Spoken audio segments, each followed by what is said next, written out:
சென்னை கொளத்தூர் தொகுதியில் 1.5 கோடி ரூபாய் மதிப்பீட்டில் குளிரூட்டப்பட்ட புதிய பேருந்து நிலையத்தை முதல்வர் ஸ்டாலின் ரிப்பன் வெட்டி திறந்து வைத்தார். அந்த காட்சிகளை பார்க்கலாம்.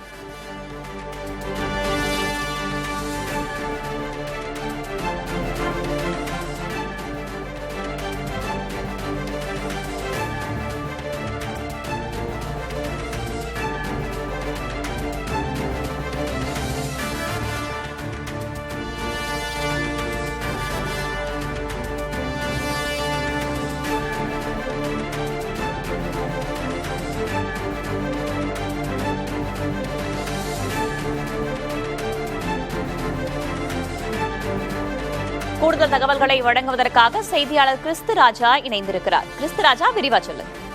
வணக்கம் வேதவழி. சென்னை கொளத்தூர் சட்டமன்ற தொகுதிக்குட்பட்ட ரெட்டேரி ஜங்ஷன் அருகில் 1.6 கோடி ரூபாய் மதிப்பீட்டில் குளிரூட்டப்பட்ட புதிய பேருந்து நிலையத்தை தமிழக முதல்வர் திறந்து வைத்திருக்கின்றார். அதே போன்று அதாவது அதன் அருகாமையில் உள்ள குளிரூட்டப்பட்ட பேருந்து நிலையத்தின் பின்பு அமைந்துள்ள பூங்காவையும் தமிழக முதல்வர் தற்போது திறந்து வைத்திருக்கின்றார். அடுத்தடுத்து என்ன நிகழ்வுகளில் பங்கேற்க இருக்கிறார் திரு கிறிஸ்துராஜ்?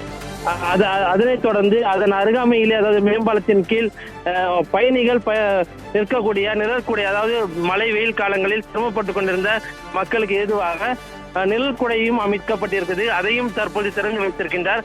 அதனைத் தொடர்ந்து அதன் பூம்புகா பகுதியில் அமைந்துள்ள கல்லூரி வளாகத்தை திறந்து வைக்கிறார். கல்லூரியையும் திறந்து வைக்கிறார். அதன் பின்பு பொதுமக்கள் பயன்பாட்டுக்கான அங்கன்வாடி மையம் போன்ற நலத்திட்ட உதவிகளையும் தமிழக முதல்வர் தற்போது திறந்து வைக்கிறார். வேதவழி, தகவல்களுக்கு நன்றி கிறிஸ்துராஜன்.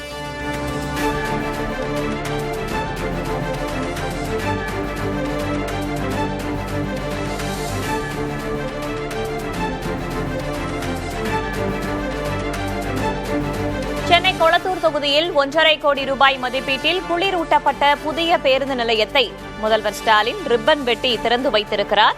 அதனைத் தொடர்ந்து அந்த பேருந்து நிலையத்திற்கு உள்ளே சென்று அவர் பார்வையிட்டு வரக்கூடிய காட்சிகளை நாம் பார்க்கிறோம்.